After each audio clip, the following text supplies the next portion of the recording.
पूर्ण केलेल्या ज्येष्ठ नागरिकांसाठी मुख्यमंत्री वयोश्री योजना जाहीर करण्यात आली आहे आणि याच योजनेच्या अंमलबजावणीच्या जबाबदाऱ्या आता महानगरपालिकेचे आयुक्त आणि जिल्हाधिकारी यांच्यावरती सोपवण्यात आल्या. तर नमस्कार मित्रांनो, आताच मुख्यमंत्री वयोश्री योजना ही जाहीर झालेली आहे. तर ज्येष्ठ नागरिकांसाठी ही योजना असणार आहे. त्यांना या योजनेचा लाभ घेता येणार आहे. तर चला बघूया काय अटी असणार आहे, कोणकोणते कागदपत्र याच्यासाठी आवश्यक असणार आहे. त्यानंतर आपण अर्ज कसा भरायचा, संपूर्ण माहिती या व्हिडिओच्या माध्यमातून तुम्हाला सांगणार आहे. ही योजना बघा तुम्ही, आता मुख्यमंत्री लाडकी भाऊ योजना आली, त्यानंतर मुख्यमंत्री लाडकी बहीण योजना आली. मुख्यमंत्री लाडकी बहीण योजनेच्या बरेच महिलांना याचा लाभ मिळालेला आहे. त्यांना ₹3000 प्रत्येक महिन्याला जे काही 2 हप्ते होते ते मिळालेले आहेत. भरपूर महिलांच्या अकाउंटवर पैसे पण आलेले आहेत. तर आता ज्येष्ठ नागरिकांसाठी काय?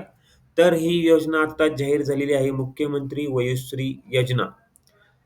तर ज्यांचं वय 65 वर्षापेक्षा जास्त असणार आहे, ते नागरिक ह्या योजनेचा लाभ घेऊ शकतात.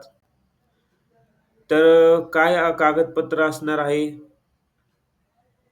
तर सर्वात प्रथम या योजना आणण्यामागचं कारण काय आहे? तर बघू शकता तुम्ही, ज्येष्ठ नागरिकांना त्यांच्या एक सामान्य नागरिकांप्रमाणे त्यांना जगता यावं, यासाठी ही योजना आहे. त्यांना जे काही आपला मूलभूत खर्च असतो त्यांचा, चहा-पाण्याचा म्हणा, कुठे जे काही किरकोळ खर्च असतो त्यांचा, बरेच जे काही वृद्ध असतात त्यांना थोडंफार तंबाखू याचं व्यसन असतं त्यांना.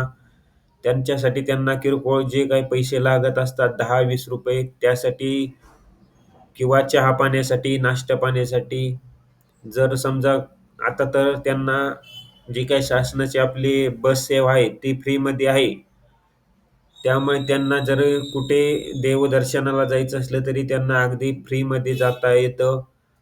पण त्यांना कुठे चहा-पाण्यासाठी किंवा खाण्यापिण्यासाठी जर पैसे लागले, तर याचा एक सामान्य नागरिकांना थोडाफार सपोर्ट व्हावा म्हणून ही योजना आणलेली आहे, मुख्यमंत्री वयोश्री योजना. तर यांना डायरेक्ट वर्षाला ₹3000 त्यांच्या मध्ये बँक अकाउंटमध्ये मिळणार आहे.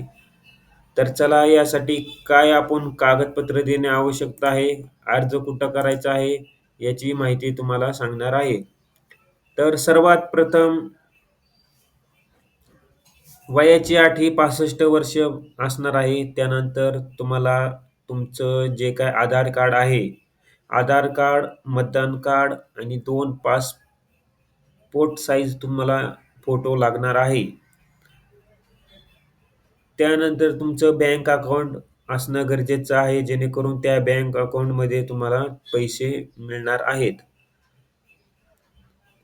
अजून तुम्हाला एक घोषणापत्र म्हणजेच डिक्लेरेशन सर्टिफिकेट द्यावं लागणार आहे, की तुमचं उत्पन्न 2.5 किंवा 2 लाखाच्या आत असणं आवश्यकता आहे. त्यासाठी तुमचं उत्पन्नाचा जो काही दाखला आहे, त्याचं उत्पन्न 2 किंवा 2.5 लाखाच्या आत असणं गरजेचं आहे. तर अशा पद्धतीने अजून अर्ज कुठं भरायचा आहे, कसा अप्लाय करायचा आहे, याची माहिती मिळालेली नाहीये. आत्ताच ही योजना जाहीर झालेली आहे. त्यामुळे जशी काय आम्हाला माहिती मिळेल, तर आम्ही तुम्हाला व्हिडिओच्या माध्यमातून सांगणार आहे. जरी कुणाला काही या संदर्भात जर अडचणी असतील, तर तुम्ही नक्की कमेंटमध्ये कळवा. अशाच नवीन-नवीन व्हिडिओच्या योजनेसाठी, माहितीसाठी ह्या चॅनलला लाईक करा, सबस्क्राईब करा. धन्यवाद. भेटूया पुढच्या व्हिडिओमध्ये.